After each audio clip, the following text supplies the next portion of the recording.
Sexually transmitted disease. आज के इस लेक्चर में हम डिटेल स्टडी करने वाले हैं सेक्सुअली ट्रांसमिटेड डिजीज के ऊपर, जिसको हम शॉर्ट में बोलते हैं एसटीडी, सेक्सुअली ट्रांसमिटेड डिजीज। अगर इसके एग्जाम्पल की बात करूं तो एग्जाम्पल आपने पहले ही डिटेल स्टडी करे हुए हैं।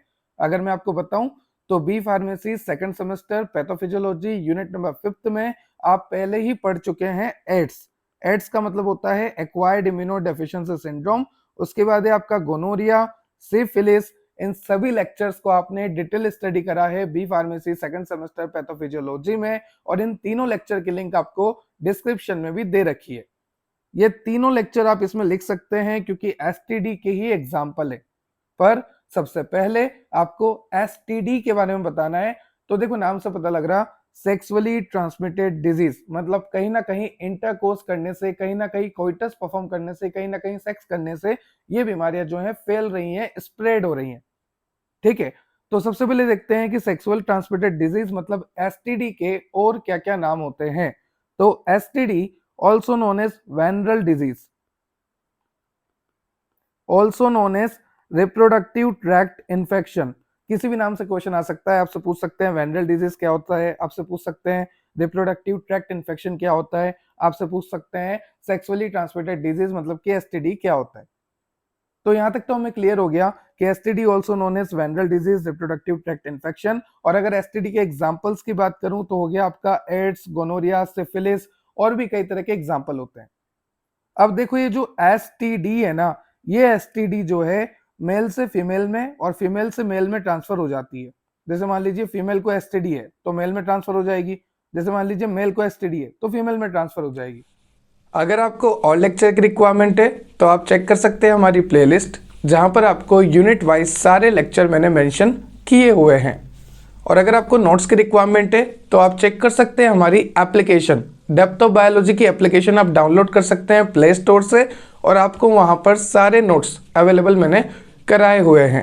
वहां पर लाइव लेक्चर्स भी होते हैं, ऑनलाइन क्लासेस भी होती है, तो ज़रूर डाउनलोड कीजिएगा डेप्थ ऑफ बायोलॉजी एप्लीकेशन।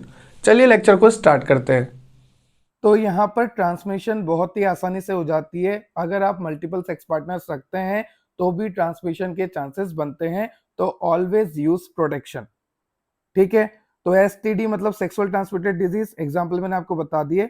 अब ये जो एसटीडी होती है ये कई तरह के बैक्टीरिया की वजह से होती है, कई तरह के वायरस की वजह से होती है, और कई तरह के प्रोटोजोआ की वजह से होती है। अगर एग्जांपल की बात करूं वायरस की, तो एचआईवी, और एचआईवी से होता है एड्स, ये आपको पता है, एक्वायर्ड इम्यूनो डेफिशिएंसी सिंड्रोम। और एड्स एक ऐसी कंडीशन है जहां पर टी हेल्पर का नंबर बहुत ज्यादा कम हो जाता है और इम्यूनिटी बहुत ज्यादा खत्म हो जाती है, जिसकी वजह से अलग अलग तरह की बीमारी बड़े आसानी से हो जाती है। और AIDS has no cure, so prevention is better, so avoid the multiple sex partner. Sir आप बात कर रहे हो मल्टीपल की, यहाँ तो एक नहीं है। कोई बात नहीं बेटा, हम साइंस वाले हैं, हमारी जिंदगी में क्या लिखा है, पढ़ाई करना, तो हम पढ़ाई कर लेते हैं। ठीक है, देखो यहाँ पर मैंने सारा बता रखा है, एसटीडी या फिर आप बोल लो वेनरल डिजीज या फिर आप बोल लो रिप्रोडक्टिव ट्रैक्ट इन्फेक्शन मतलब कि आरटीआई। और इसके पॉजिटिव एजेंट कौन है, मतलब कि ये reproductive tract infection, venereal disease, STD हो किसकी वजह से रहा है, बैक्टीरिया की वजह से, वायरस की वजह से, प्रोटोजोआ की वजह से। अगर मैं एग्जांपल की बात करूं तो कौन कौन से होते हैं, अगर मैं बात करूं एसटीडी के एग्जांपल की, तो AIDS, gonorrhoea, syphilis, genital herpes. कई बार क्या होता है, कई बार क्या ऐसा होता ही है, इनके सिम्टम्स आते आते सालों लग जाते हैं। जैसे अगर मैं बात करूं एड्स की, तो एड्स के सिम्टम्स आने में 10 से 11 साल लग जाते हैं, और इतने में वो बहुत ज्यादा हमारी बॉडी में स्प्रेड हो जाता है। तो disease develop without any symptom, तो ये बहुत ज्यादा रिस्की होते हैं कि डिजीज धीरे धीरे पनप रही है, धीरे धीरे डेवलप हो रही है हमारे शरीर में और हमें पता ही नहीं लग रहा, एक साथ सारे सिम्टम्स आएंगे। तो ये बहुत ज्यादा रिस्की है और फीमेल में ज्यादा चांस होते हैं इसके। ठीक है, यहां तक आपको क्लियर हो गया। उसके बाद लिखा है इट लीड्स टू, ये जो एसटीडी है, वेनरल डिजीज है, रिप्रोडक्टिव ट्रैक्ट इन्फेक्शन है, इनकी वजह से क्या होगा, पेल्विक इन्फ्लेमेटरी डिजीज, इनफर्टिलिटी हो सकती है, मेल और फीमेल जो है इनफर्टाइल हो सकते हैं, मतलब कि अब वो एबल नहीं है कि वो बच्चा कर सके। उसके बाद अबॉर्शन हो सकता है, मान लीजिए कोई प्रेग्नेंट फीमेल है और अगर उसको प्रॉब्लम है एसटीडी की या सेक्सुअल ट्रांसमिटेड डिजीज की, तो उस कंडीशन में अबॉर्शन के चांसेस बन सकते हैं, प्रेगनेंसी कंटिन्यू नहीं रहेगी। एक्टोपिक प्रेगनेंसी मतलब इस कंडीशन में क्या होगा कि यूटेरस से जनरली क्या होता है आपको पता है कि यूटेरस से यहाँ पे एक प्लेसेंटा डेवलप होता है और यहाँ पर बेबी अटैच हो जाता है और प्लेसेंटा से जो सारा न्यूट्रिशन वो लेता है। पर ये जो एक्टोपिक प्रेगनेंसी होती है, इस कंडीशन में क्या होता है कि जो यूटेरस है वहां पे तो बेबी अटैच नहीं होता, यूटेरस के अलावा पूरे we can say fallopian tube में, पूरे वेजाइना में कहीं भी जाके अगर बेबी अटैच हो रहा है अदर देन यूटेरस, अगर बेबी अटैच हो रहा है तो इस तरह की प्रेगनेंसी को कहते हैं एक्टोपिक प्रेगनेंसी। और इस तरह की प्रेगनेंसी अगर हो जाती है तो इस कंडीशन में अबॉर्शन होना पक्का है, क्योंकि जो बेबी प्लेसेंटा के थ्रू अटैच होना था यूटेरस से, वो यूटेरस से अटैच नहीं होगा। तो ध्यान रखना, अगर आपको एसटीडी की प्रॉब्लम है तो हो सकता है पेल्विक इन्फ्लेमेटरी डिजीज हो जाए, इनफर्टाइल हो सकते हो आप, एबॉर्शन हो सकता है प्रेग्नेंट वुमेन का, एक्टोपिक प्रेगनेंसी होती है मतलब कि अदर देन यूटेरस बेबी कहीं भी अटैच हो जाए और इस कंडीशन में बेबी डेवलप नहीं कर पाएगा और बेबी को फिर जो डेथ बेबी है उसको निकालना पड़ेगा ऑपरेशन के थ्रू, सर्जरीज के थ्रू। ठीक है, कैंसर हो सकता है आपके रिप्रोडक्टिव ट्रैक्ट में। अभी तक तो हमने ये देखा कि इंटरकोर्स करने से, कोइटस परफॉर्म करने से, सेक्स करने से ये जो है फैल रहा है, पर ये और भी तरीके से फैल सकता है। जैसे मान लीजिए यहाँ पर मैं खड़ा हूँ, ठीक है, मैं बेचारा सीधा साधा भोला भाला इंसान, साइंस वाला जिसको कोई मल्टीपल सेक्स पार्टनर नहीं है, मैं यहाँ पे खड़ा हूँ, यहाँ पर ये कॉमर्स आर्ट्स का बंदा खड़ा है मस्त, जिसको मल्टीपल सेक्स पार्टनर है। अब इसको क्या है, मान लीजिए एड्स है, और इस कंडीशन में अगर इसके कोई सिरिंज लगी थी और वही सेम सिरिंज मुझे लग गई, तो इसकी सिरिंज जो लगी थी उसमें क्या आ गया, ब्लड आ गया इसका, और इसका ब्लड मेरे बॉडी के अंदर चला गया उस सिरिंज के थ्रू, और इस कंडीशन में मुझे भी एड्स हो जाएगा। तो आप देख सकते हैं ना कि मेरे पास मल्टीपल सेक्स पार्टनर है, ना मैंने कुछ करा, ना ऐसा कुछ मैंने किया जिससे मुझे हो, बट यहाँ पर क्या हो गया, सिर्फ एक सिरिंज के चलते हुए जिस बंदे को मैंने सिरिंज लगाई थी उस बंदे की जो ब्लड में एचआईवी वायरस था या कोई भी वायरस था या कोई भी बैक्टीरिया था जिसकी वजह से उसे एसटीडी थी, सेक्सुअल ट्रांसमिटेड डिजीज थी, वो सिरिंज, ये मान लीजिए सिरिंज है उसमें ब्लड लगा हुआ है, यही सिरिंज में अपने इसमें लगा लूं तो उस कंडीशन में यहाँ पर जो ब्लड में वायरस था वो मेरे अंदर चल जाएगा, ट्रांसफर हो जाएगा और इसकी वजह से मुझे भी एचआईवी पॉजिटिव आएगा। तो इससे बचे कैसे, इससे बचने का एक ही तरीका है, अवॉइड मल्टीपल सेक्स पार्टनर। अब आप बोलोगे है ही नहीं तो आप सेफ हो। दूसरा, ऑलवेज यूज प्रोटेक्शन, काम ही नहीं पड़ता भाई हमारा तो, ठीक है, प्रोटेक्शन का मतलब तो चलो मैं लिख देता हूँ, वैसे तो आप सभी को पता है, अभी मैं घर पे हूँ, ठीक है। उसके बाद है अवॉइड सेक्स, यार ये तो होना नहीं है, इससे अच्छा कि आप ये कर लो, ठीक है। उसके बाद कंसल्ट ए क्वालिफाइड डॉक्टर, देखो अगर आपको सिम्टम्स आ रहे हैं, अगर आपको प्रॉब्लम आ रही है तो देर ना करें, ठीक है, देर ना करें, हैंड टू हैंड आप qualified doctor, certified RMP registered medical practitioner को दिखाइए, अपनी बारे में बताइए, अपने सिम्टम्स के बारे में बताइए, और अगर आप शौकीन है तो बताइए भाई कि हाँ ये प्रॉब्लम थी इस वजह से हुआ है, तो वो सब फिर डॉक्टर कंसल्ट करेंगे, डॉक्टर समझेंगे। तो अभी तक हमने क्या क्या देखा, अभी हमने देखा कि एसटीडी को हम बोल सकते हैं वेनरल डिजीज या फिर हम बोल सकते हैं रिप्रोडक्टिव ट्रैक्ट इन्फेक्शन। उसके बाद हमने देखा कि इसके एग्जाम्पल क्या हैं, जैसे कि एड्स, सिफिलिस, गोनोरिया, हर्पिस, ठीक है। उसके बाद हमने देखा कि एसटीडी में क्या क्या कॉम्प्लिकेशंस आ सकती हैं, जैसे कि infertility, pelvic inflammatory disease, abortion, ectopic pregnancy, cancer वगैरह। उसके बाद हमने देखा कि ये नॉन सेक्सुअल कॉन्टेक्ट से भी फैलता है, जैसे कि अगर आप नीडल शेयर कर रहे हैं, सिरिंज शेयर कर रहे हैं, तो उस कंडीशन में ब्लड का ट्रांसफर हो सकता है, उस कंडीशन में इन्फेक्टेड ब्लड जो है नॉर्मल पर्सन को जा सकता है, उसमें वायरस एंटर कर सकता है और उसको भी एड्स हो सकता है। ये सारी बातें क्लियर हो गई। इन सभी को यहाँ पर मैंने थ्योरी में लिखा हुआ है, सारी चीजें यहाँ पे लिखी हुई है, आप एक बार चेक कर सकते हैं, पढ़ सकते हैं इन्हें, सारा थ्योरी यहाँ पर लिखा हुआ है, ठीक है।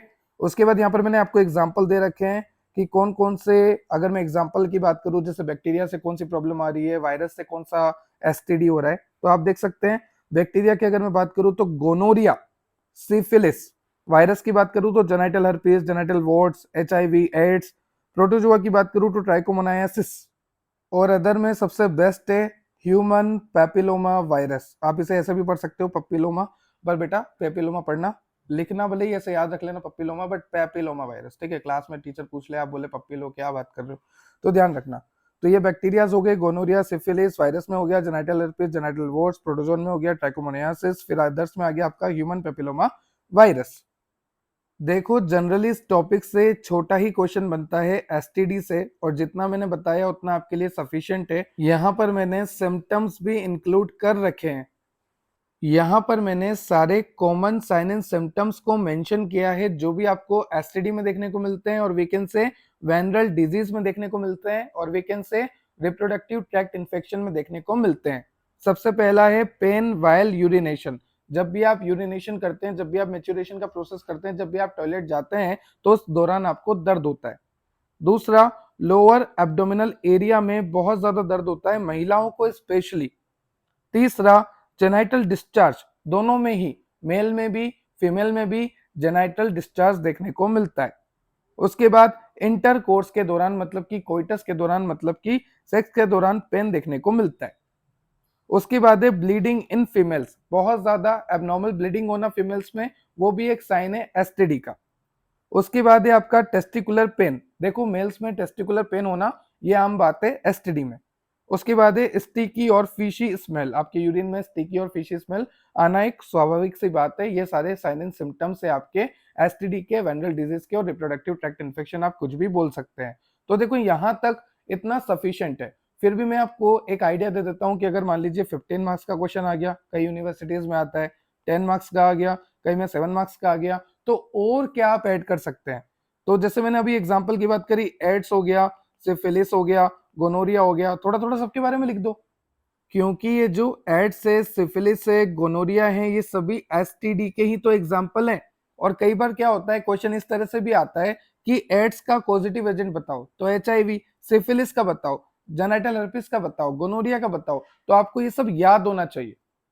जैसा कि मैंने आपको लेक्चर के स्टार्टिंग में बताया कि ये जो एड्स है, सिफिलिस है, गोनोरिया है, ये सभी एग्जांपल है एसटीडी के। तो अगर आपको एसटीडी को एलोबरेट करना है तो आप इन सब के बारे में थोड़ी थोड़ी डिटेल दे सकते हैं। यहाँ तक कि कई बार क्वेश्चन ऐसा भी पूछा जाता है कि एड्स का पॉजिटिव एजेंट क्या है, तो आपको पता है वायरस है, एचआईवी वायरस है, तो यहाँ पर मैंने एग्जाम्पल भी दे रखा है, जैसे गोनोरिया कौन करता है, नॉन गोनिनल एसटीडीज क्या होते हैं, जेनिटल हर्पिस किसके थ्रू होता है, जेनिटल वॉर्ट्स किसकी वजह से होते हैं, यहाँ तक कि ट्राइकोमोनियासिस ये किसकी वजह से होता है, इसके क्या क्या सिम्टम्स है, ये सारा मैंने आपको बता रखा है। क्योंकि कई बार क्या होता है 2 मार्क्स में पूछा जाता है, तो यहाँ पर आप इनके पॉजिटिव एजेंट्स को पढ़ सकते हैं, बता सकते हैं। साथ ही साथ वो जो कॉमन साइन एंड सिम्टम्स मैंने बताए थे, पेन वाया यूरिनेशन और लोअर एब्डोमिनल में पेन होना, दोनों में सिक्रीशंस होना, कोइटस के दौरान, सेक्स के दौरान पेन होना, ब्लीडिंग कंटिन्यू होना, ये सारे सिम्टम्स आप लिख सकते हैं, क्योंकि ये जनरल कॉमन सिम्टम्स है, कॉमन साइन एंड सिम्टम्स है एसटीडी के, वेनरल डिजीज के और